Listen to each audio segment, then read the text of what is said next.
So the creation of this art piece started something like a year ago when the art commission of Radboud University contacted me, and the art commission was looking for an art piece that would use artificial intelligence in some way.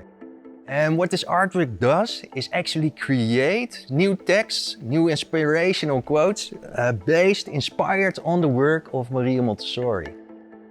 So Maria Montessori was one of the biggest inspirations for modern education in the sense that she was a writer and a thinker that wrote most of her pieces at the beginning of the 20th century.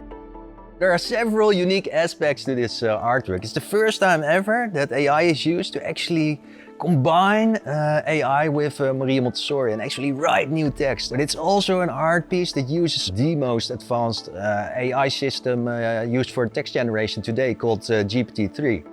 It basically is a sort of interacting with what's happening at the university because it takes a look at the system at the university's website, at the research news section, and extracts all kind of topic and overarching themes for it to reflect on what's happening at the university.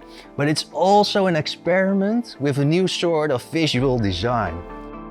Yeah, the artwork was created in close cooperation with the AI department of Radboud University, represented by Gabrielle Ras, and it was cooperation that really enabled us to bring this whole art piece, the whole system behind it, to a higher level. So the quote generation, in short, is we get the topic from Jeroen.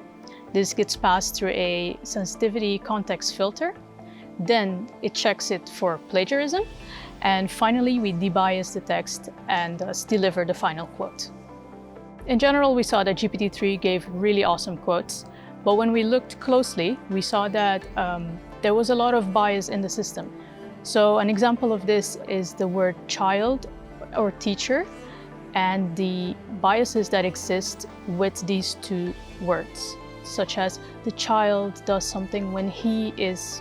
So we decided to take these gendered pronouns and replace them by they or them, such that the entire quote generation part is as gender neutral as possible. And in that way, we try to take out a bit of the bias that exists right now in the quote generation part. The intention behind it is to actually give students and researchers at the university a little bit of that inspiration, of that spirit of Montessori. So basically what it's doing, it's bringing the spirit of the past into the now using a futuristic technology, AI.